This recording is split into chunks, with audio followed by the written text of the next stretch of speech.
ಇಂದಿನ ತರಗತಿಯಲ್ಲಿ ನಾವು ರಾಷ್ಟ್ರೀಯ ಶಕ್ತಿಯ ಬಗ್ಗೆ ಅಧ್ಯಯನ ಮಾಡೋಣ. ರಾಷ್ಟ್ರೀಯ ಶಕ್ತಿ ನ್ಯಾಷನಲ್ ಪವರ್ ಅಂದರೆ ಒಂದು ರಾಷ್ಟ್ರವು ತನ್ನ ರಾಜಕೀಯ, ಆರ್ಥಿಕ, ಸೈನಿಕ, ಸಾಮಾಜಿಕ ಮತ್ತು ಸಾಂಸ್ಕೃತಿಕ ಸಂಪನ್ಮೂಲಗಳನ್ನು ಬಳಸಿ ಇತರ ರಾಷ್ಟ್ರಗಳ ಮೇಲೆ ಪ್ರಭಾವ ಬೀರುವ ಮತ್ತು ತನ್ನ ಹಿತಾಸಕ್ತಿಗಳನ್ನು ಕಾಪಾಡಿಕೊಳ್ಳುವ ಸಾಮರ್ಥ್ಯ. ಇದು ಒಂದು ದೇಶದ ಅಂತಾರಾಷ್ಟ್ರೀಯ ಸ್ಥಾನಮಾನ, ಸ್ವಾವಲಂಬನೆ ಮತ್ತು ಗೌರವದ ಮೂಲಭೂತ ಆಧಾರವಾಗಿದೆ. ಒಂದು ರಾಷ್ಟ್ರವು ತನ್ನ ಗುರಿಗಳನ್ನು ಸಾಧಿಸಲು ಮತ್ತು ಇತರ ರಾಷ್ಟ್ರಗಳ ಮೇಲೆ ಪ್ರಭಾವ ಬೀರುವ ಸಾಮರ್ಥ್ಯವೇ ರಾಷ್ಟ್ರೀಯ ಶಕ್ತಿ. ಒಂದು ಹಾನ್ಸ್ ಮಾರ್ಗೆಂತು ಅವರು ರಾಷ್ಟ್ರೀಯ ಶಕ್ತಿ ಎಂದರೆ ಒಂದು ರಾಷ್ಟ್ರವು ಇತರರ ಮೇಲೆ ಪ್ರಭಾವ ಬೀರುವ ಸಾಮರ್ಥ್ಯ ಎಂದು ಹೇಳಿದ್ದಾರೆ. ಅವರ ಪ್ರಕಾರ ಶಕ್ತಿ ರಾಜಕೀಯ ಪ್ರಭಾವ, ಸೈನಿಕ ಶಕ್ತಿ, ಆರ್ಥಿಕ ಸಾಮರ್ಥ್ಯ ಶಕ್ತಿಯನ್ನು ಅಂತಾರಾಷ್ಟ್ರೀಯ ರಾಜಕೀಯದ ಮೂಲತತ್ವ ಎಂದು ಪರಿಗಣಿಸುತ್ತಾರೆ. ಎರಡು ಕ್ಯಾಡಿಯೋಡ್ ಮತ್ತು ಲಿಂಗ್ಸನ್ ಅವರ ಪ್ರಕಾರ ರಾಷ್ಟ್ರದ ಶಕ್ತಿ ಎಂದರೆ ಅದರ ಸಂಪನ್ಮೂಲಗಳು, ಜನಸಂಖ್ಯೆ, ಭೂಪ್ರದೇಶ ಮತ್ತು ಸರ್ಕಾರದ ಸಂಘಟನೆಗಳಿಂದ ನಿರ್ಮಿತವಾದ ಸಾಮರ್ಥ್ಯ. ಅಂದರೆ ರಾಷ್ಟ್ರದ ಶಕ್ತಿ ಅದು ಹೊಂದಿರುವ ಭೌತಿಕ ಮತ್ತು ಮಾನವ ಸಂಪತ್ತಿನ ಮೇಲೆ ಅವಲಂಬಿತವಾಗಿರುತ್ತದೆ. ಮೂರು ಆರ್ಗೆನ್ಸ್ಕಿ ಅವರು ರಾಷ್ಟ್ರೀಯ ಶಕ್ತಿ ಎಂದರೆ ಒಂದು ದೇಶವು ತನ್ನ ಗುರಿಗಳನ್ನು ಸಾಧಿಸಲು ಬಳಸುವ ರಾಜಕೀಯ ಶಕ್ತಿ. ಅವರ ಪ್ರಕಾರ ಶಕ್ತಿ ಕೇವಲ ಸೈನಿಕ ಶಕ್ತಿ ಅಲ್ಲ, ಅದರಲ್ಲಿ ಆರ್ಥಿಕ, ಸಾಮಾಜಿಕ, ತಾಂತ್ರಿಕ ಸಾಮರ್ಥ್ಯವೂ ಸೇರಿದೆ. ಸಾರಾಂಶ: ರಾಷ್ಟ್ರೀಯ ಶಕ್ತಿ ಎಂದರೆ ಒಂದು ದೇಶವು ತನ್ನ ರಾಷ್ಟ್ರಹಿತ ಮತ್ತು ಉದ್ದೇಶಗಳನ್ನು ಸಾಧಿಸಲು ಬಳಸುವ ಒಟ್ಟು ಸಾಮರ್ಥ್ಯ. ಇದು ಸೈನಿಕ, ಆರ್ಥಿಕ, ರಾಜಕೀಯ, ಭೌಗೋಳಿಕ, ತಾಂತ್ರಿಕ ಮತ್ತು ಸಾಂಸ್ಕೃತಿಕ ಅಂಶಗಳ ಸಂಯೋಜನೆ. ರಾಷ್ಟ್ರದ ಶಕ್ತಿಯ ಮಟ್ಟವು ಅದರ ಅಂತಾರಾಷ್ಟ್ರೀಯ ಸ್ಥಾನಮಾನ ಮತ್ತು ಪ್ರಭಾವವನ್ನು ನಿರ್ಧರಿಸುತ್ತದೆ. ರಾಷ್ಟ್ರೀಯ ಶಕ್ತಿಯ ಸ್ವರೂಪ ಅಂದರೆ ಒಂದು ದೇಶದ ಶಕ್ತಿ ಹೇಗೆ ನಿರ್ಮಾಣವಾಗುತ್ತದೆ, ಅದು ಯಾವ ಆಧಾರಗಳ ಮೇಲೆ ನಿಂತಿದೆ ಮತ್ತು ಅದರ ಸ್ವಭಾವವೇನು ಎಂಬುದನ್ನು ತಿಳಿಸುತ್ತದೆ. ಒಂದು ಅಂತಾರಾಷ್ಟ್ರೀಯ ಸಂಬಂಧಗಳ ಸಾಧನ ಮತ್ತು ಗುರಿ. ರಾಷ್ಟ್ರೀಯ ಶಕ್ತಿಯು ಅಂತಾರಾಷ್ಟ್ರೀಯ ಸಂಬಂಧಗಳ ಪ್ರಮುಖ ಸಾಧನ ಮತ್ತು ಗುರಿ ಎರಡೂ ಆಗಿದೆ. ಅಂದರೆ ಒಂದು ರಾಷ್ಟ್ರವು ತನ್ನ ಅಂತಾರಾಷ್ಟ್ರೀಯ ನೀತಿಗಳನ್ನು ರೂಪಿಸುವಾಗ ಅಥವಾ ಇತರ ರಾಷ್ಟ್ರಗಳ ಜೊತೆ ವ್ಯವಹರಿಸುವಾಗ ಶಕ್ತಿ ಮುಖ್ಯ ಪಾತ್ರ ವಹಿಸುತ್ತದೆ. ಶಕ್ತಿ ರಾಷ್ಟ್ರದ ಬಾಹ್ಯ ನೀತಿಯನ್ನು ನಿರ್ಧರಿಸುವ ತತ್ವವಾಗಿದೆ. ಎರಡು ಹಿತಾಸಕ್ತಿಯ ಸಂಬಂಧದ ಸಾಧನ. ರಾಷ್ಟ್ರಗಳು ತಮ್ಮ ಆರ್ಥಿಕ, ರಾಜಕೀಯ, ಸೈನಿಕ ಅಥವಾ ಸಾಂಸ್ಕೃತಿಕ ಹಿತಾಸಕ್ತಿಗಳನ್ನು ಕಾಪಾಡಿಕೊಳ್ಳಲು ಶಕ್ತಿಯನ್ನು ಬಳಸುತ್ತವೆ. ಶಕ್ತಿ ಇಲ್ಲದೆ ರಾಷ್ಟ್ರ ತನ್ನ ಹಿತಾಸಕ್ತಿಗಳನ್ನು ಕಾಪಾಡಿಕೊಳ್ಳಲು ಅಥವಾ ವಿಸ್ತರಿಸಲು ಸಾಧ್ಯವಿಲ್ಲ. ಹೀಗಾಗಿ ಶಕ್ತಿ ಒಂದು ಸಾಧನ ಆಗಿದೆ, ಗುರಿ ಸಾಧನೆಗೆ ಮಾರ್ಗದರ್ಶಕವಾದ ಅಂಶ. ಉದಾಹರಣೆ: ಭಾರತ ತನ್ನ ಆರ್ಥಿಕ ಹಿತಾಸಕ್ತಿಗಳನ್ನು ಕಾಪಾಡಲು ವಾಣಿಜ್ಯ ಮತ್ತು ರಾಜತಾಂತ್ರಿಕ ಶಕ್ತಿಯನ್ನು ಬಳಸುತ್ತದೆ. ಮೂರು ಚಲನಶೀಲ ಮತ್ತು ಅಂತರ್ಸಂಬಂಧಿತ. ರಾಷ್ಟ್ರೀಯ ಶಕ್ತಿ ಚಲನೆಯುಳ್ಳದ್ದು, ಅಂದರೆ ಅದು ಸ್ಥಿರವಾಗಿರುವುದಿಲ್ಲ. ಸಮಯದೊಂದಿಗೆ ರಾಷ್ಟ್ರದ ಶಕ್ತಿ ಬದಲಾಗುತ್ತದೆ. ಉದಾಹರಣೆಗೆ ತಂತ್ರಜ್ಞಾನ ಅಭಿವೃದ್ಧಿ, ಆರ್ಥಿಕ ಪ್ರಗತಿ ಅಥವಾ ರಾಜಕೀಯ ಬದಲಾವಣೆಗಳ ಪ್ರಭಾವದಿಂದ. ಶಕ್ತಿ ವಿವಿಧ ಅಂಶಗಳ ಮೇಲೆ ಅವಲಂಬಿತವಾಗಿದೆ: ಜನಸಂಖ್ಯೆ, ತಂತ್ರಜ್ಞಾನ, ಸಂಪನ್ಮೂಲಗಳು, ನಾಯಕತ್ವ ಇತ್ಯಾದಿ. ಈ ಎಲ್ಲ ಅಂಶಗಳು ಪರಸ್ಪರ ಸಂಬಂಧ ಹೊಂದಿವೆ. ಉದಾಹರಣೆ: ಜಪಾನ್ನ ಆರ್ಥಿಕ ಶಕ್ತಿ ಅದರ ತಾಂತ್ರಿಕ ಸಾಮರ್ಥ್ಯಕ್ಕೆ ಅವಲಂಬಿತವಾಗಿದೆ. ನಾಲ್ಕು ದೇಶದಿಂದ ದೇಶಕ್ಕೆ ವ್ಯತ್ಯಾಸ. ರಾಷ್ಟ್ರದ ಶಕ್ತಿಯನ್ನು ಯಾವಾಗಲೂ ಇತರ ರಾಷ್ಟ್ರಗಳೊಂದಿಗೆ ಹೋಲಿಕೆಯಿಂದಲೇ ಅಳೆಯಲಾಗುತ್ತದೆ. ಅಂದರೆ ಶಕ್ತಿ ಒಂದು ಸಾಪೇಕ್ಷ ಅಂಶ, ಅದು ಒಂದು ರಾಷ್ಟ್ರದ ಸಂಪೂರ್ಣ ಸಾಮರ್ಥ್ಯವಲ್ಲ, ಬದಲಿಗೆ ಇತರರಿಗಿಂತ ಎಷ್ಟು ಬಲವಾಗಿದೆ ಎಂಬುದರ ಅಳತೆ. ರಾಷ್ಟ್ರದ ಶಕ್ತಿ ಒಂದು ದೇಶದಿಂದ ಇನ್ನೊಂದು ದೇಶಕ್ಕೆ ಬದಲಾಗುತ್ತದೆ, ಸಮಯ ಮತ್ತು ಸಂದರ್ಭದ ಪ್ರಕಾರ ರೂಪಾಂತರಗೊಳ್ಳುತ್ತದೆ. ಉದಾಹರಣೆ: ಅಮೆರಿಕ ಮತ್ತು ಚೀನಾ ನಡುವೆ ನಡೆಯುತ್ತಿರುವ ಶಕ್ತಿಯ ಪೈಪೋಟಿ. ಇದು ಶಕ್ತಿಯ ಸಾಪೇಕ್ಷ ಸ್ವಭಾವವನ್ನು ತೋರಿಸುತ್ತದೆ. ಒಂದು ವೈವಿಧ್ಯಮಯ ಮೂಲಾಂಶಗಳು. ರಾಷ್ಟ್ರೀಯ ಶಕ್ತಿ ಎಂದರೆ ಒಂದೇ ಒಂದು ಅಂಶದಿಂದ ನಿರ್ಧರಿಸಲ್ಪಡುವುದಿಲ್ಲ, ಇದು ಹಲವು ಅಂಶಗಳ ಸಂಯೋಜನೆಯಾಗಿದೆ. ಉದಾಹರಣೆಗೆ ಭೌಗೋಳಿಕ ಅಂಶಗಳು, ಜನಸಂಖ್ಯೆ, ಆರ್ಥಿಕ ಸ್ಥಿತಿ, ರಾಜಕೀಯ ವ್ಯವಸ್ಥೆ, ಸೈನಿಕ ಸಾಮರ್ಥ್ಯ, ತಂತ್ರಜ್ಞಾನ ಮತ್ತು ನಾಯಕತ್ವ. ಈ ಎಲ್ಲ ಅಂಶಗಳು ರಾಷ್ಟ್ರದ ಶಕ್ತಿಯ ಮೂಲಾಧಾರಗಳಾಗಿವೆ. ಉದಾಹರಣೆ: ಅಮೆರಿಕದ ಶಕ್ತಿ ಅದರ ತಾಂತ್ರಿಕ ಪ್ರಗತಿ ಮತ್ತು ಆರ್ಥಿಕ ಬಲದಿಂದ ಬಂದಿದೆ. ಎರಡು ನೈಜ ಮತ್ತು ಸಂಘಟನೆಯಿಂದ ಆಯಾಮ. ರಾಷ್ಟ್ರದ ಶಕ್ತಿ ಕೇವಲ ಸಂಪನ್ಮೂಲಗಳಿಂದ ಮಾತ್ರವಲ್ಲ, ಅವುಗಳನ್ನು ಬಳಸುವ ಸಂಘಟನೆಯಿಂದ ಬರುತ್ತದೆ. ಅಂದರೆ ಒಂದು ದೇಶದ ಜನರು, ಸರ್ಕಾರ ಮತ್ತು ಸೈನ್ಯ ಎಷ್ಟು ಶಿಸ್ತುಬದ್ಧ, ಸಂಘಟಿತ ಮತ್ತು ಸಮನ್ವಯಗೊಂಡಿದ್ದಾರೆ ಎಂಬುದು ಶಕ್ತಿಯನ್ನು ನಿರ್ಧರಿಸುತ್ತದೆ. ರಾಜಕೀಯ ನಾಯಕತ್ವ, ಪ್ರಜೆಗಳ ದೇಶಭಕ್ತಿ, ಸಾಮಾಜಿಕ ಏಕತೆ ಇವು ಶಕ್ತಿಯ ಮಹತ್ವದ ಆಯಾಮಗಳು. ಉದಾಹರಣೆ: ಚೀನಾದ ಸಂಘಟಿತ ಆಡಳಿತ ಮತ್ತು ಸೈನಿಕ ಶಿಸ್ತು ಅದರ ರಾಷ್ಟ್ರಶಕ್ತಿಯನ್ನು ಬಲಪಡಿಸಿದೆ. ಮೂರು ವಿದೇಶಾಂಗ ನೀತಿಯ ಆಧಾರ. ಈ ನೀತಿಯು ರಾಷ್ಟ್ರದ ಆಂತರಿಕ ಪರಿಸ್ಥಿತಿ, ಆರ್ಥಿಕ ಬಲ, ರಾಜಕೀಯ ಉದ್ದೇಶಗಳು ಮತ್ತು ಅಂತರಾಷ್ಟ್ರೀಯ ಸಂದರ್ಭಗಳು ಇತ್ಯಾದಿ ಅಂಶಗಳ ಮೇಲೆ ಅವಲಂಬಿತವಾಗಿದೆ. ಭೌಗೋಳಿಕ ಅಂಶ ಒಂದು ದೇಶದ ಸ್ಥಳ, ವಿಸ್ತೀರ್ಣ, ಹವಾಮಾನ, ಭೂಸಂಪತ್ತು ಹಾಗೂ ಗಡಿಗಳ ಸ್ಥಿತಿ ವಿದೇಶಾಂಗ ನೀತಿಯನ್ನು ಪ್ರಭಾವಿಸುತ್ತದೆ. ಆರ್ಥಿಕ ಅಂಶ ಆರ್ಥಿಕ ಶಕ್ತಿ ರಾಷ್ಟ್ರದ ವಿದೇಶಾಂಗ ನೀತಿಗೆ ಮೂಲವಾದ ಅಂಶ. ಆರ್ಥಿಕವಾಗಿ ಬಲವಾದ ದೇಶಗಳು ತಮ್ಮ ಹಿತಾಸಕ್ತಿಗಳನ್ನು ರಕ್ಷಿಸಲು ಹಾಗೂ ಇತರ ರಾಷ್ಟ್ರಗಳ ಮೇಲೆ ಪ್ರಭಾವ ಬೀರುವ ಸಾಮರ್ಥ್ಯ ಹೊಂದಿರುತ್ತವೆ. ರಾಜಕೀಯ ಅಂಶ ಒಂದು ದೇಶದ ಸರ್ಕಾರದ ಸ್ವರೂಪ, ಆಡಳಿತ ಶೈಲಿ ಮತ್ತು ನಾಯಕತ್ವ ವಿದೇಶಾಂಗ ನೀತಿಯನ್ನು ನಿರ್ಧರಿಸುತ್ತದೆ. 4 ಅಂತಾರಾಷ್ಟ್ರೀಯ ಸಂಬಂಧಗಳ ಮಾಧ್ಯಮ ಎಂದರೆ ಒಂದು ರಾಷ್ಟ್ರವು ಇತರ ರಾಷ್ಟ್ರಗಳೊಂದಿಗೆ ಸಂಪರ್ಕ ಸಾಧಿಸಲು, ವ್ಯವಹರಿಸಲು ಹಾಗೂ ತನ್ನ ಹಿತಾಸಕ್ತಿಗಳನ್ನು ಸಾಧಿಸಲು ಬಳಸುವ ವಿವಿಧ ಸಾಧನಗಳು ಅಥವಾ ಮಾರ್ಗಗಳು. ಈ ಮಾಧ್ಯಮಗಳು ರಾಷ್ಟ್ರದ ರಾಜಕೀಯ, ಆರ್ಥಿಕ, ಸಾಂಸ್ಕೃತಿಕ ಮತ್ತು ಸೈನಿಕ ಉದ್ದೇಶಗಳನ್ನು ನೆರವೇರಿಸಲು ಸಹಾಯ ಮಾಡುತ್ತವೆ. ರಾಜತಾಂತ್ರಿಕತೆ ಇದು ಅಂತಾರಾಷ್ಟ್ರೀಯ ಸಂಬಂಧಗಳ ಅತ್ಯಂತ ಪ್ರಮುಖ ಮತ್ತು ಶಾಂತಿಯುತ ಮಾಧ್ಯಮವಾಗಿದೆ. ಅಂತಾರಾಷ್ಟ್ರೀಯ ಸಂಸ್ಥೆಗಳು ವಿಶ್ವದ ರಾಷ್ಟ್ರಗಳ ಸಹಕಾರಕ್ಕಾಗಿ ಸ್ಥಾಪಿಸಲ್ಪಟ್ಟ ಸಂಸ್ಥೆಗಳು ಅಂತಾರಾಷ್ಟ್ರೀಯ ಸಂಬಂಧಗಳ ಪ್ರಮುಖ ಮಾಧ್ಯಮ. ರಾಷ್ಟ್ರೀಯ ಶಕ್ತಿಯ ರೂಪಗಳು ರಾಷ್ಟ್ರೀಯ ಶಕ್ತಿ ಎಂದರೆ ಒಂದು ರಾಷ್ಟ್ರವು ತನ್ನ ಹಿತಾಸಕ್ತಿಗಳನ್ನು ಕಾಪಾಡಿಕೊಳ್ಳಲು, ಇತರ ರಾಷ್ಟ್ರಗಳ ಮೇಲೆ ಪ್ರಭಾವ ಬೀರುವ ಹಾಗೂ ಅಂತಾರಾಷ್ಟ್ರೀಯ ರಾಜಕೀಯದಲ್ಲಿ ತನ್ನ ಸ್ಥಾನವನ್ನು ಉಳಿಸಿಕೊಳ್ಳಲು ಬಳಸುವ ಸಾಮರ್ಥ್ಯ. ಈ ಶಕ್ತಿ 3 ಮುಖ್ಯ ರೂಪಗಳಲ್ಲಿ ವ್ಯಕ್ತವಾಗುತ್ತದೆ. 1. ಸೈನಿಕ ಶಕ್ತಿ. ಇದು ರಾಷ್ಟ್ರದ ಭದ್ರತೆ ಮತ್ತು ಅಂತಾರಾಷ್ಟ್ರೀಯ ಪ್ರಭಾವದ ಮೂಲವಾಗಿದೆ. ರಾಷ್ಟ್ರದ ಸೈನ್ಯ, ಶಸ್ತ್ರಾಸ್ತ್ರಗಳು, ರಕ್ಷಣಾ ತಂತ್ರಜ್ಞಾನ ಮತ್ತು ರಕ್ಷಣಾ ಕೈಗಾರಿಕೆಗಳು ಇದರ ಅಡಿಯಲ್ಲಿ ಬರುತ್ತವೆ. ಒಂದು ರಾಷ್ಟ್ರದ ಸೈನಿಕ ಬಲ ಎಷ್ಟೇ ಹೆಚ್ಚು ಇದ್ದರೂ ಅದು ತನ್ನ ಭದ್ರತೆಯನ್ನು ಕಾಪಾಡಿಕೊಳ್ಳಲು ಹಾಗೂ ಅಗತ್ಯವಿದ್ದಲ್ಲಿ ಇತರ ರಾಷ್ಟ್ರಗಳ ವಿರುದ್ಧ ಕ್ರಮ ಕೈಗೊಳ್ಳಲು ಸಾಧ್ಯವಾಗುತ್ತದೆ. ಉದಾಹರಣೆ, ಅಮೆರಿಕ, ರಷ್ಯಾ ಮತ್ತು ಚೀನಾ ದೇಶಗಳು ತಮ್ಮ ಸೈನಿಕ ಶಕ್ತಿಯಿಂದಲೇ ವಿಶ್ವ ರಾಜಕೀಯದಲ್ಲಿ ಪ್ರಮುಖ ಸ್ಥಾನ ಪಡೆದಿವೆ. 2. ಆರ್ಥಿಕ ಶಕ್ತಿ. ರಾಷ್ಟ್ರದ ಸಂಪತ್ತು, ಕೈಗಾರಿಕೆ, ವ್ಯಾಪಾರ, ತಂತ್ರಜ್ಞಾನ ಮತ್ತು ಹಣಕಾಸು ವ್ಯವಸ್ಥೆಗಳು ಇದರ ಮೂಲ ಅಂಶಗಳಾಗಿವೆ. ಆರ್ಥಿಕವಾಗಿ ಬಲವಾದ ರಾಷ್ಟ್ರಗಳು ಅಭಿವೃದ್ಧಿಶೀಲ ರಾಷ್ಟ್ರಗಳಿಗಿಂತ ಹೆಚ್ಚು ಪ್ರಭಾವಶಾಲಿಗಳಾಗುತ್ತವೆ. ಆರ್ಥಿಕ ಶಕ್ತಿಯಿಂದಲೇ ಒಂದು ರಾಷ್ಟ್ರವು ತನ್ನ ಜನರ ಕಲ್ಯಾಣ, ಅಭಿವೃದ್ಧಿ ಮತ್ತು ಅಂತಾರಾಷ್ಟ್ರೀಯ ಸಹಾಯದ ಸಾಮರ್ಥ್ಯವನ್ನು ಪ್ರದರ್ಶಿಸುತ್ತದೆ. ಉದಾಹರಣೆ, ಅಮೆರಿಕ, ಚೀನಾ ಮತ್ತು ಜಪಾನ್ ತಮ್ಮ ಆರ್ಥಿಕ ಶಕ್ತಿಯಿಂದ ವಿಶ್ವದಲ್ಲಿ ಪ್ರಾಬಲ್ಯ ಸಾಧಿಸಿರುವ ರಾಷ್ಟ್ರಗಳು. 3. ಮಾನಸಿಕ ಶಕ್ತಿ, ಸೈಕಲಾಜಿಕಲ್ ಪವರ್. ಇದು ರಾಷ್ಟ್ರದ ಜನರ ನಂಬಿಕೆ, ಮನೋಬಲ, ದೇಶಭಕ್ತಿ, ನಾಯಕತ್ವ ಮತ್ತು ಸಾಂಸ್ಕೃತಿಕ ಏಕತೆಗಳನ್ನು ಒಳಗೊಂಡಿದೆ. ಈ ಶಕ್ತಿ ಜನರ ಅಭಿಪ್ರಾಯ ಮತ್ತು ಮನೋಸ್ಥೈರ್ಯವನ್ನು ಬಲಪಡಿಸುತ್ತದೆ. ಜನರ ಆತ್ಮವಿಶ್ವಾಸ ಮತ್ತು ರಾಷ್ಟ್ರಭಕ್ತಿ ರಾಷ್ಟ್ರದ ಶಕ್ತಿಯ ಪ್ರಮುಖ ಆಂತರಿಕ ಮೂಲ. ಉದಾಹರಣೆ, ಭಾರತದ ಸ್ವಾತಂತ್ರ್ಯ ಚಳವಳಿಯ ಸಮಯದಲ್ಲಿ ಜನರ ಮಾನಸಿಕ ಶಕ್ತಿಯು ದೊಡ್ಡ ಬದಲಾವಣೆಯನ್ನು ತಂದಿತು. ಸಾರಾಂಶ: ಮಾನಸಿಕ ಶಕ್ತಿ ರಾಷ್ಟ್ರದ ಏಕತೆ ಮತ್ತು ಅಂತಾರಾಷ್ಟ್ರೀಯ ಮಾನವನ್ನು ಉಳಿಸುವ ಅಂಶವಾಗಿದೆ. ರಾಷ್ಟ್ರೀಯ ಶಕ್ತಿಯ ಮೂಲಾಂಶಗಳು. Elements of national power.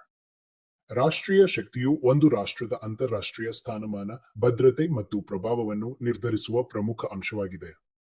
ಇದನ್ನು ನಿರ್ಮಿಸುವ ಹಲವು ಮೂಲಾಂಶಗಳು ಇವೆ. ಅವುಗಳಲ್ಲಿ ಪ್ರಮುಖವಾದ 5 ಅಂಶಗಳನ್ನು ಇಲ್ಲಿ ವಿವರಿಸಲಾಗಿದೆ.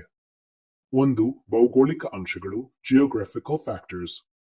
ಒಂದು ದೇಶದ ಸ್ಥಳಮಾನ, ವಿಸ್ತೀರ್ಣ, ಹವಾಮಾನ ಮತ್ತು ಭೂ ಆಕಾರ ಇವು ರಾಷ್ಟ್ರದ ಶಕ್ತಿಯ ಮೇಲೆ ನೇರವಾಗಿ ಪ್ರಭಾವ ಬೀರುತ್ತವೆ. ಸ್ಥಳಮಾನ: ರಾಷ್ಟ್ರವು ಯಾವ ಖಂಡದಲ್ಲಿ, ಯಾವ ಸ್ಥಾನದಲ್ಲಿ ಇದೆ ಎಂಬುದು ಅದರ ರಾಜಕೀಯ ಪ್ರಭಾವಕ್ಕೆ ಕಾರಣವಾಗುತ್ತದೆ. ಉದಾ. ಭಾರತವು ಏಷ್ಯಾದ ಕೇಂದ್ರ ಭಾಗದಲ್ಲಿರುವುದರಿಂದ ಅಂತಾರಾಷ್ಟ್ರೀಯ ವ್ಯಾಪಾರ ಹಾಗೂ ರಾಜತಾಂತ್ರಿಕ ಸಂಬಂಧಗಳಿಗೆ ಅನುಕೂಲ. ವಿಸ್ತೀರ್ಣ: ದೊಡ್ಡ ದೇಶಗಳಿಗೆ ಹೆಚ್ಚು ಸಂಪತ್ತು ಮತ್ತು ಮಾನವ ಸಂಪನ್ಮೂಲ ದೊರೆಯುತ್ತದೆ. ಹವಾಮಾನ: ಉತ್ತಮ ಹವಾಮಾನ ಅಭಿವೃದ್ಧಿಗೆ ಸಹಕಾರಿ. ಗಡಿಗಳು: ಸುರಕ್ಷಿತ ಗಡಿಗಳು ರಾಷ್ಟ್ರದ ಭದ್ರತೆಗೆ ಮುಖ್ಯ. 2. ನೈಸರ್ಗಿಕ ಸಂಪನ್ಮೂಲಗಳು, ನ್ಯಾಚುರಲ್ ರಿಸೋರ್ಸಸ್. ರಾಷ್ಟ್ರದ ಶಕ್ತಿ ಮತ್ತು ಆರ್ಥಿಕ ಅಭಿವೃದ್ಧಿ ನೈಸರ್ಗಿಕ ಸಂಪತ್ತುಗಳ ಮೇಲೆ ಅವಲಂಬಿತವಾಗಿದೆ. ಖನಿಜ, ಲೋಹ, ಇಂಧನ, ಕೋಲ್, ಆಯಿಲ್, ಗ್ಯಾಸ್, ಅರಣ್ಯ ಸಂಪತ್ತು ಮತ್ತು ನೀರಿನ ಸಂಪತ್ತುಗಳು ದೇಶದ ಕೈಗಾರಿಕಾ ಶಕ್ತಿಯನ್ನು ಹೆಚ್ಚಿಸುತ್ತವೆ. ಸಂಪತ್ತು ಇರುವ ರಾಷ್ಟ್ರಗಳು ಹೆಚ್ಚು ಸ್ವಾವಲಂಬಿಯಾಗುತ್ತವೆ ಮತ್ತು ಅಂತಾರಾಷ್ಟ್ರೀಯವಾಗಿ ಪ್ರಭಾವ ಬೀರುತ್ತವೆ. ಉದಾಹರಣೆ, ಮಧ್ಯಪ್ರಾಚ್ಯದ ರಾಷ್ಟ್ರಗಳು ತೈಲ ಸಂಪತ್ತುಗಳಿಂದ ಆರ್ಥಿಕವಾಗಿ ಬಲಿಷ್ಠ. 3. ತಂತ್ರಜ್ಞಾನ, ಟೆಕ್ನಾಲಜಿ. ತಂತ್ರಜ್ಞಾನವು ರಾಷ್ಟ್ರದ ಪ್ರಗತಿಯ ಪ್ರಮುಖ ಆಧಾರವಾಗಿದೆ. ವಿಜ್ಞಾನ ಮತ್ತು ತಂತ್ರಜ್ಞಾನದಲ್ಲಿ ಮುಂದುವರಿದ ರಾಷ್ಟ್ರಗಳು ರಕ್ಷಣಾ, ಕೈಗಾರಿಕಾ ಮತ್ತು ಆರ್ಥಿಕವಾಗಿ ಬಲವಾಗುತ್ತವೆ. ನವೀನ ತಂತ್ರಜ್ಞಾನ ರಾಷ್ಟ್ರದ ಶಕ್ತಿಯನ್ನು ಹೆಚ್ಚಿಸುತ್ತದೆ ಮತ್ತು ಅಂತಾರಾಷ್ಟ್ರೀಯ ಸಹಕಾರವನ್ನು ಸುಲಭಗೊಳಿಸುತ್ತದೆ. ಉದಾಹರಣೆ, ಅಮೆರಿಕ, ಜಪಾನ್ ಮತ್ತು ಚೀನಾ ತಮ್ಮ ತಾಂತ್ರಿಕ ಪ್ರಗತಿಯ ಮೂಲಕ ವಿಶ್ವದ ಪ್ರಮುಖ ರಾಷ್ಟ್ರಗಳಾಗಿವೆ. 4. ಜನಸಂಖ್ಯೆ ಪಾಪ್ಯುಲೇಷನ್. ಜನಸಂಖ್ಯೆ ರಾಷ್ಟ್ರದ ಶಕ್ತಿಯ ಪ್ರಮುಖ ಮಾನವ ಸಂಪನ್ಮೂಲವಾಗಿದೆ. ಅನೇಕ ಆರೋಗ್ಯಕರ ಮತ್ತು ವಿದ್ಯಾವಂತ ಜನಸಂಖ್ಯೆ ರಾಷ್ಟ್ರದ ಉತ್ಪಾದಕ ಶಕ್ತಿಯನ್ನು ಹೆಚ್ಚಿಸುತ್ತದೆ. ಆದರೆ ಅತಿಯಾಗಿ ಹೆಚ್ಚಿದ ಜನಸಂಖ್ಯೆ ನಿರುದ್ಯೋಗ, ಬಡತನ ಮತ್ತು ಅಶಾಂತಿಗೆ ಕಾರಣವಾಗಬಹುದು. ಆದ್ದರಿಂದ ಗುಣಮಟ್ಟದ ಜನಸಂಖ್ಯೆಯೇ ರಾಷ್ಟ್ರದ ಶಕ್ತಿಗೆ ಸಹಾಯಕ. ಉದಾಹರಣೆ, ಭಾರತವು ತನ್ನ ಯುವ ಜನಸಂಖ್ಯೆಯಿಂದ ಮಾನವ ಸಂಪತ್ತಿನ ಶಕ್ತಿ ಎಯನ್ನು ಹೊಂದಿದೆ. 5. ಆರ್ಥಿಕ ಅಭಿವೃದ್ಧಿ ಎಕನಾಮಿಕ್ ಡೆವಲಪ್ಮೆಂಟ್. ಆರ್ಥಿಕ ಶಕ್ತಿ ರಾಷ್ಟ್ರದ ಸ್ವಾವಲಂಬನೆ, ಕೈಗಾರಿಕೆ, ವ್ಯಾಪಾರ ಮತ್ತು ಹಣಕಾಸಿನ ಪ್ರಗತಿಯ ಮೂಲವಾಗಿದೆ. ಬಲವಾದ ಆರ್ಥಿಕ ವ್ಯವಸ್ಥೆ ರಾಷ್ಟ್ರಕ್ಕೆ ಭದ್ರತೆ, ಅಭಿವೃದ್ಧಿ ಮತ್ತು ಅಂತಾರಾಷ್ಟ್ರೀಯ ಗೌರವವನ್ನು ನೀಡುತ್ತದೆ. ದುರ್ಬಲ ಆರ್ಥಿಕತೆ ರಾಷ್ಟ್ರವನ್ನು ಇತರರ ಅವಲಂಬಿತವಾಗಿಸುತ್ತದೆ. ಉದಾಹರಣೆ, ಅಮೆರಿಕ ಮತ್ತು ಜಪಾನ್ನ ಆರ್ಥಿಕ ಪ್ರಗತಿ ಅವುಗಳನ್ನು ವಿಶ್ವದ ಬಲಿಷ್ಠ ರಾಷ್ಟ್ರಗಳನ್ನಾಗಿಸಿದೆ. 6. ಸೈನಿಕ ಸಿದ್ಧತೆ ಮಿಲಿಟರಿ ಪ್ರಿಪೇರ್ಡ್ನೆಸ್. ರಾಷ್ಟ್ರದ ಸೈನಿಕ ಶಕ್ತಿ ಮತ್ತು ರಕ್ಷಣಾ ಸಿದ್ಧತೆ ರಾಷ್ಟ್ರದ ಭದ್ರತೆಯ ನೇರ ಸೂಚಕವಾಗಿದೆ. ಉತ್ತಮ ತರಬೇತಿ ಪಡೆದ ಸೇನೆ, ಆಧುನಿಕ ಶಸ್ತ್ರಾಸ್ತ್ರಗಳು ಮತ್ತು ವಿಜ್ಞಾನಾಧಾರಿತ ರಕ್ಷಣಾ ವ್ಯವಸ್ಥೆ ರಾಷ್ಟ್ರದ ಶಕ್ತಿಯನ್ನು ಹೆಚ್ಚಿಸುತ್ತವೆ. ಉದಾಹರಣೆ, ಇಸ್ರೇಲ್ ಹಾಗೂ ಅಮೆರಿಕ ತಮ್ಮ ತಾಂತ್ರಿಕ ಮತ್ತು ಸೈನಿಕ ಸಿದ್ಧತೆಯಿಂದ ವಿಶ್ವದಲ್ಲಿ ಬಲಿಷ್ಠ ಸ್ಥಾನ ಪಡೆದಿವೆ. ಸಾರಾಂಶ: ಸೈನಿಕ ಸಿದ್ಧತೆ ರಾಷ್ಟ್ರದ ಸ್ವಾವಲಂಬನೆ ಮತ್ತು ಶಾಂತಿಯ ಭರವಸೆ. 7. ಸಿದ್ಧಾಂತ ಐಡಿಯಾಲಜಿ. ರಾಷ್ಟ್ರದ ರಾಜಕೀಯ ಅಥವಾ ಸಾಮಾಜಿಕ ತತ್ವಶಾಸ್ತ್ರ ಐಡಿಯಾಲಜಿ ಅದರ ರಾಜಕೀಯ ಶಕ್ತಿ ಮತ್ತು ಧೋರಣೆಯನ್ನು ನಿರ್ಧರಿಸುತ್ತದೆ. ಜನರು ಮತ್ತು ನಾಯಕರು ರಾಷ್ಟ್ರದ ಸಿದ್ಧಾಂತಕ್ಕೆ ನಿಷ್ಠರಾಗಿದ್ದರೆ ರಾಷ್ಟ್ರದ ಏಕತೆ ಮತ್ತು ಶಕ್ತಿ ಹೆಚ್ಚಾಗುತ್ತದೆ. ಉದಾಹರಣೆ, ಅಮೆರಿಕಾದಲ್ಲಿ ಪ್ರಜಾಪ್ರಭುತ್ವ, ಚೀನಾದಲ್ಲಿ ಕಮ್ಯುನಿಸಂ. ಈ ಸಿದ್ಧಾಂತಗಳು ರಾಷ್ಟ್ರದ ಆಡಳಿತ ಮತ್ತು ನೀತಿಯನ್ನು ಬಲಪಡಿಸುತ್ತವೆ. ಸಾರಾಂಶ: ಸಿದ್ಧಾಂತವು ರಾಷ್ಟ್ರದ ನೀತಿ ಮತ್ತು ಶಕ್ತಿಯ ನೈತಿಕ ಆಧಾರ. 8. ರಾಷ್ಟ್ರೀಯ ಗುಣ ಮತ್ತು ಮನೋಧೋರಣೆ ನ್ಯಾಷನಲ್ ಕ್ಯಾರೆಕ್ಟರ್ ಅಂಡ್ ಮೊರಲ್. ಜನರ ದೇಶಭಕ್ತಿ, ಶಿಸ್ತು, ನಿಷ್ಠೆ, ಸತ್ಯನಿಷ್ಠೆ ಮತ್ತು ತ್ಯಾಗಭಾವ ರಾಷ್ಟ್ರದ ಮನೋಬಲವನ್ನು ತೋರಿಸುತ್ತದೆ. ಉನ್ನತ ರಾಷ್ಟ್ರ ಸ್ವಭಾವವು ಸಂಕಷ್ಟ ಸಂದರ್ಭಗಳಲ್ಲಿ ರಾಷ್ಟ್ರವನ್ನು ಶಕ್ತಿಶಾಲಿಯಾಗಿ ಇಟ್ಟುಕೊಳ್ಳುತ್ತದೆ. ಉದಾಹರಣೆ, ಭಾರತದ ಸ್ವಾತಂತ್ರ್ಯ ಹೋರಾಟದ ಸಮಯದಲ್ಲಿ ಜನರ ಉತ್ಸಾಹ ಮತ್ತು ದೇಶಭಕ್ತಿಯು ರಾಷ್ಟ್ರದ ಶಕ್ತಿಯಾಗಿತ್ತು. ಸಾರಾಂಶ: ಜನರ ನೈತಿಕ ಬಲ ರಾಷ್ಟ್ರದ ಶಕ್ತಿಯ ಮೂಲ ಅಂಶವಾಗಿದೆ. 9. ರಾಯಭಾರತ್ವ ಡಿಪ್ಲೊಮಸಿ. ರಾಜತಾಂತ್ರಿಕತೆ ಎಂದರೆ ರಾಷ್ಟ್ರದ ಪರವಾಗಿ ಇತರ ರಾಷ್ಟ್ರಗಳೊಂದಿಗೆ ವ್ಯವಹರಿಸುವ ಕಲಾ ಹಾಗೂ ಕೌಶಲ್ಯ. ಶಕ್ತಿಶಾಲಿ ರಾಜತಾಂತ್ರಿಕತೆ ರಾಷ್ಟ್ರಕ್ಕೆ ಸಹಕಾರಿಗಳ ಸಂಖ್ಯೆಯನ್ನು ಹೆಚ್ಚಿಸಿ ಶತ್ರುಗಳ ಪ್ರಭಾವವನ್ನು ಕಡಿಮೆ ಮಾಡುತ್ತದೆ. ಉದಾಹರಣೆ, ಭಾರತದ ಅಂತಾರಾಷ್ಟ್ರೀಯ ರಾಜತಾಂತ್ರಿಕ ನಿಲುವು ನಾನ್ ಅಲೈನ್ಡ್ ಮೂವ್ಮೆಂಟ್ ರಾಷ್ಟ್ರದ ಪ್ರಭಾವವನ್ನು ಹೆಚ್ಚಿಸಿತು. ಸಾರಾಂಶ: ರಾಜತಾಂತ್ರಿಕತೆ ರಾಷ್ಟ್ರದ ಬುದ್ಧಿವಂತಿಕೆಯ ಶಕ್ತಿ. 10. ನಾಯಕತ್ವ ಮತ್ತು ರಾಜಕೀಯ ರಚನೆ ಲೀಡರ್ಶಿಪ್ ಅಂಡ್ ಪೊಲಿಟಿಕಲ್ ಸಿಸ್ಟಮ್.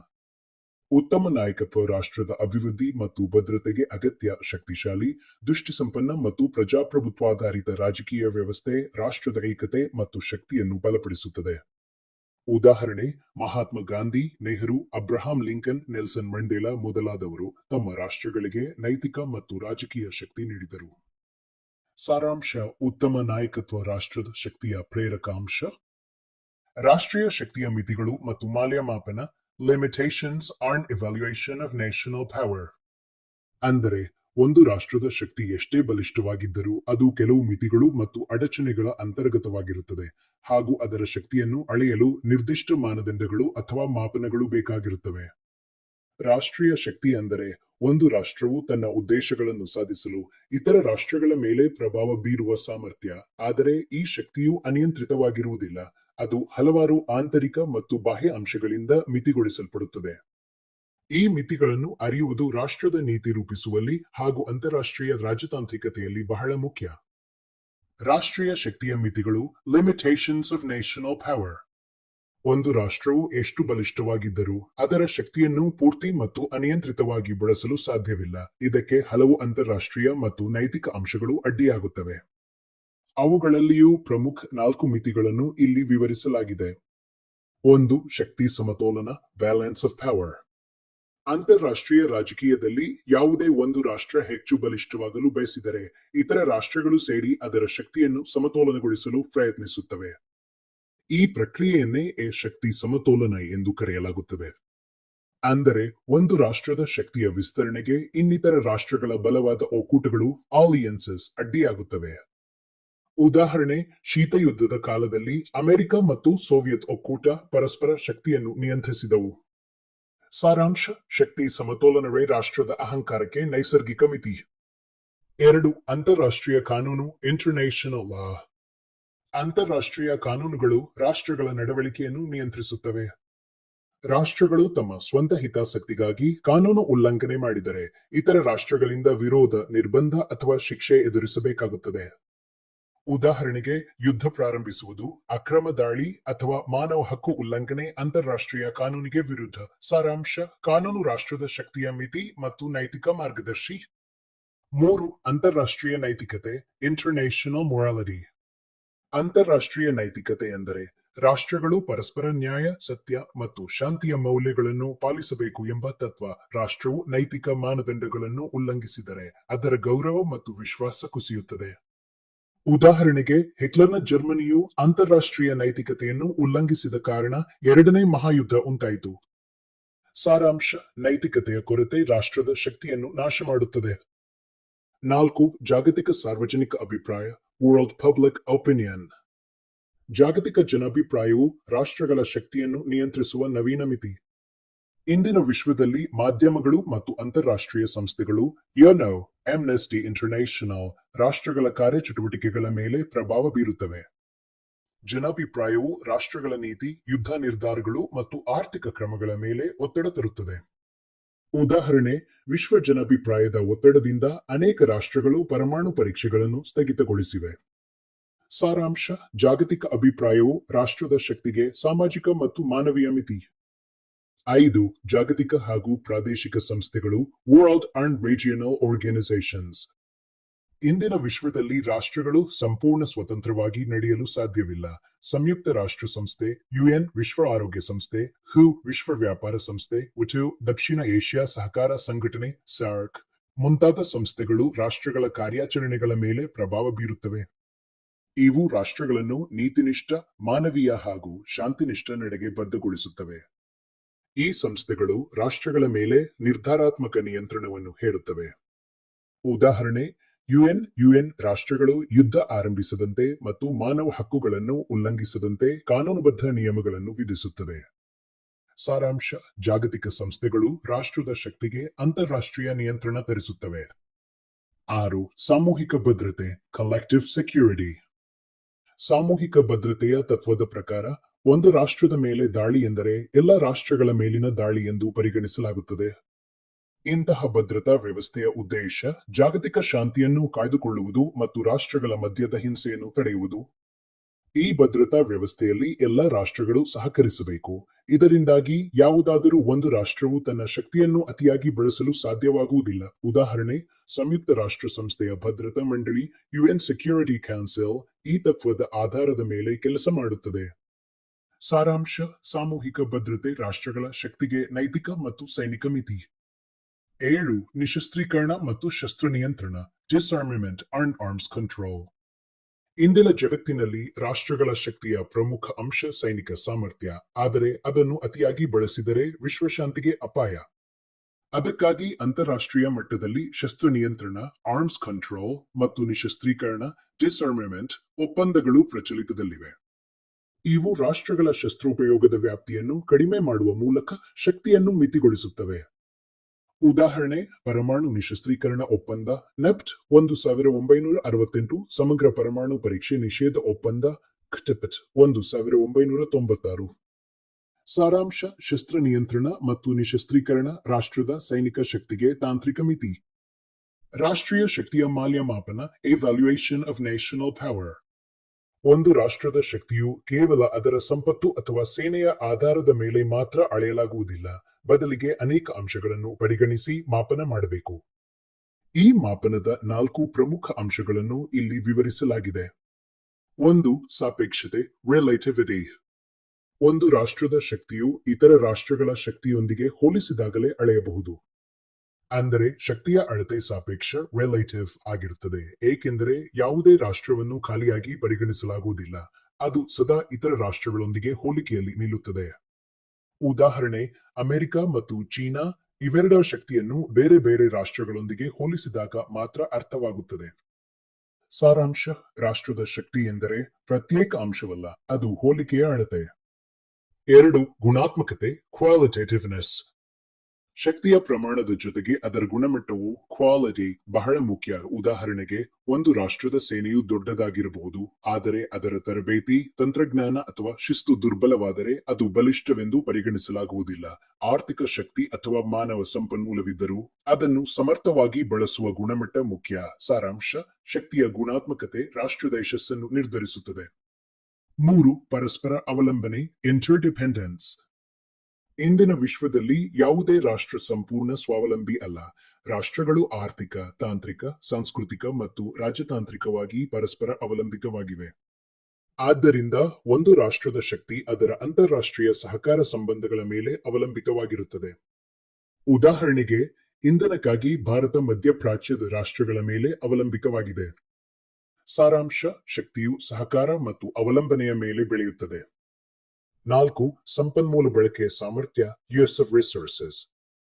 ಯಾವುದೇ ರಾಷ್ಟ್ರದ ಬಳಿ ಪ್ರಾಕೃತಿಕ ಸಂಪನ್ಮೂಲಗಳು, ಹಣ ಅಥವಾ ಜನಶಕ್ತಿ ಇದ್ದರೂ ಅವನ್ನು ಸಮರ್ಪಕವಾಗಿ ಬಳಕೆಯಲ್ಲಿದ್ದರೆ ಮಾತ್ರ ಶಕ್ತಿಯಾಗುತ್ತದೆ.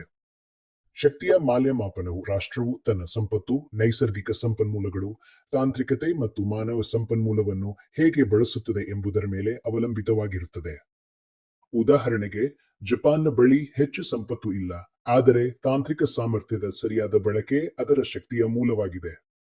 ಸಾರಾಂಶ: ಶಕ್ತಿಯ ಅಳತೆ ಸಂಪನ್ಮೂಲದ ಪ್ರಮಾಣಕ್ಕಿಂತ ಅದರ ಸರಿಯಾದ ಉಪಯೋಗದ ಮೇಲೆ ನಿರ್ಧಾರವಾಗುತ್ತದೆ. ರಾಷ್ಟ್ರದ ಶಕ್ತಿಯ ಮೌಲ್ಯಮಾಪನವು ಕೇವಲ ಸಂಖ್ಯಾತ್ಮಕವಲ್ಲ, ಅದು ಸಾಪೇಕ್ಷತೆ, ಗುಣಮಟ್ಟ, ಸಹಕಾರ ಮತ್ತು ಸಂಪನ್ಮೂಲ ಬಳಕೆಯ ನೈಪುಣ್ಯತೆಗಳ ಮೇಲೆ ಅವಲಂಬಿತವಾಗಿದೆ. ಈ 4 ಅಂಶಗಳು ಸೇರಿ ಒಂದು ರಾಷ್ಟ್ರದ ನಿಜವಾದ ಶಕ್ತಿ ಮತ್ತು ಅದರ ಅಂತಾರಾಷ್ಟ್ರೀಯ ಪ್ರಭಾವವನ್ನು ನಿರ್ಧರಿಸುತ್ತವೆ. 5. ಚಲನೆಯ ಸ್ವರೂಪ ಡೈನಾಮಿಕ್ ನೇಚರ್. ರಾಷ್ಟ್ರೀಯ ಶಕ್ತಿ ಸ್ಥಿರವಾದದ್ದಲ್ಲ, ಅದು ಕಾಲಮಾನಕ್ಕೆ ಅನುಗುಣವಾಗಿ ಬದಲಾಗುತ್ತದೆ. ಒಂದು ಕಾಲದಲ್ಲಿ ಬಲಿಷ್ಠವಾಗಿದ್ದ ರಾಷ್ಟ್ರಗಳು ಕಾಲಾಂತರದಲ್ಲಿ ದುರ್ಬಲವಾಗಬಹುದು ಮತ್ತು ದುರ್ಬಲ ರಾಷ್ಟ್ರಗಳು ಶಕ್ತಿಶಾಲಿಯಾಗಬಹುದು. ಇದರ ಹಿಂದಿನ ಕಾರಣಗಳು ಆರ್ಥಿಕ ಬೆಳವಣಿಗೆ, ತಾಂತ್ರಿಕ ಅಭಿವೃದ್ಧಿ, ಸಾಮಾಜಿಕ ಏಕತೆ, ರಾಜಕೀಯ ಸ್ಥಿರತೆ ಇತ್ಯಾದಿ. ಉದಾಹರಣೆಗೆ, ದ್ವಿತೀಯ ಮಹಾಯುದ್ಧದ ನಂತರ ಅಮೆರಿಕ ವಿಶ್ವದ ಪ್ರಮುಖ ಶಕ್ತಿ ಆಗಿ ಬೆಳೆಯಿತು, ಆದರೆ ಇಂಗ್ಲೆಂಡ್ನ ಪ್ರಾಬಲ್ಯ ಕಡಿಮೆಯಾಯಿತು. ಸಾರಾಂಶ: ರಾಷ್ಟ್ರದ ಶಕ್ತಿ ಸದಾ ಚಲನೆಯಲ್ಲಿರುತ್ತದೆ, ಅದು ಕಾಲ, ತಂತ್ರಜ್ಞಾನ ಮತ್ತು ನಾಯಕತ್ವದ ಪ್ರಭಾವದಿಂದ ಬದಲಾಗುತ್ತದೆ. 6. ಸಿದ್ಧತೆ ಪ್ರಿಪೇರ್ಡ್ನೆಸ್. ಶಕ್ತಿಯು ಅಸ್ತಿತ್ವದಲ್ಲಿದ್ದರೂ ಅದನ್ನು ಬಳಸಲು ಸಿದ್ಧತೆ ಇರಬೇಕು. ಯಾವುದೇ ರಾಷ್ಟ್ರವು ತನ್ನ ಸೇನೆ, ಆರ್ಥಿಕತೆ ಮತ್ತು ಜನತೆಯನ್ನು ತುರ್ತು ಪರಿಸ್ಥಿತಿಗೆ ಸಿದ್ಧವಾಗಿಟ್ಟುಕೊಳ್ಳಬೇಕು. ಈ ಸಿದ್ಧತೆ ರಾಜ್ಯ ರಕ್ಷಣೆಯ ದೃಷ್ಟಿಯಿಂದ ಮಾತ್ರವಲ್ಲ, ಅಂತಾರಾಷ್ಟ್ರೀಯ ಸಹಕಾರದಲ್ಲಿಯೂ ಮುಖ್ಯ. ಸಿದ್ಧ ರಾಷ್ಟ್ರವು ತನ್ನ ಶಕ್ತಿಯನ್ನು ತ್ವರಿತವಾಗಿ ಉಪಯೋಗಿಸಲು ಹಾಗೂ ತೊಂದರೆಗಳನ್ನು ಎದುರಿಸಲು ಸಾಧ್ಯವಾಗುತ್ತದೆ. ಉದಾಹರಣೆ, ಇಸ್ರೇಲ್ ಸಣ್ಣ ರಾಷ್ಟ್ರವಾಗಿದ್ದರೂ ಅತ್ಯಂತ ಸಿದ್ಧತೆ ಮತ್ತು ಸಂಘಟಿತ ರಕ್ಷಣಾ ವ್ಯವಸ್ಥೆಯಿಂದ ವಿಶ್ವದ ಶಕ್ತಿಶಾಲಿ ರಾಷ್ಟ್ರಗಳಲ್ಲಿ ಒಂದಾಗಿದೆ. ಸಾರಾಂಶ: ಶಕ್ತಿ ಇದ್ದಷ್ಟೇ ಸಾಲದು, ಅದನ್ನು ಬಳಸಲು ತುರ್ತು ಸಿದ್ಧತೆ ಅಗತ್ಯ. 7. ಸಜೀವತೆ ಮತ್ತು ಸಂಭವನೀಯತೆ ಆಕ್ಚುಯಲ್ ಅಂಡ್ ಪೊಟೆನ್ಷಿಯಲ್ ಪವರ್. ರಾಷ್ಟ್ರದ ಶಕ್ತಿ 2 ಆಯಾಮಗಳಲ್ಲಿ ಅಳೆಯಲ್ಪಡುತ್ತದೆ. 1. ಸಜೀವ ಶಕ್ತಿ, ಪ್ರಸ್ತುತ ರಾಷ್ಟ್ರದ ಬಳಕೆಯಲ್ಲಿರುವ ಶಕ್ತಿ, ಸೇನೆ, ಆರ್ಥಿಕತೆ, ತಂತ್ರಜ್ಞಾನ, ಸಂಪನ್ಮೂಲ. 2. ಸಂಭವನೀಯ ಶಕ್ತಿ, ಭವಿಷ್ಯದಲ್ಲಿ ಅಭಿವೃದ್ಧಿಪಡಿಸಬಹುದಾದ ಶಕ್ತಿ, ವಿಜ್ಞಾನ, ಶಿಕ್ಷಣ, ಯುವಜನ, ಸಂಶೋಧನೆ. ಉದಾಹರಣೆಗೆ, ಭಾರತವು ತನ್ನ ಸಾಧ್ಯ ಶಕ್ತಿಯನ್ನು ಆರ್ಥಿಕ ಬೆಳವಣಿಗೆ ಮತ್ತು ಬಾಹ್ಯಾಕಾಶ ಕ್ಷೇತ್ರಗಳಲ್ಲಿ ನಿಧಾನವಾಗಿ ಸಜೀವ ಶಕ್ತಿಯಾಗಿ ಪರಿವರ್ತಿಸುತ್ತಿದೆ. ಸಾರಾಂಶ: ಒಂದು ರಾಷ್ಟ್ರದ ಶಕ್ತಿ ಪ್ರಸ್ತುತದಷ್ಟೇ ಅಲ್ಲ, ಅದರ ಭವಿಷ್ಯದ ಸಾಮರ್ಥ್ಯವು ಅದರ ಬಲದ ಭಾಗವಾಗಿದೆ. ರಾಷ್ಟ್ರದ ಶಕ್ತಿಯ ಮೌಲ್ಯಮಾಪನವು ಕೇವಲ ಅದರ ಸಂಪತ್ತಿನಿಂದ ಅಥವಾ ಸೇನೆಯಿಂದ ನಿರ್ಧಾರವಾಗುವುದಿಲ್ಲ, ಅದನ್ನು ಕಾಲಕ್ಕೆ ತಕ್ಕ ಚಲನೆ, ತುರ್ತು ಸಿದ್ಧತೆ ಮತ್ತು ಭವಿಷ್ಯದ ಶಕ್ತಿಯ ಸಂಭಾವನೆಗಳ ಆಧಾರದ ಮೇಲೆ ಅಳೆಯಬೇಕು. ಈ ಅಂಶಗಳೇ ರಾಷ್ಟ್ರದ ನಿಜವಾದ ಶಕ್ತಿ ಮತ್ತು ಅದರ ಸ್ಥಿರತೆಯ ಮಾನದಂಡಗಳಾಗಿವೆ.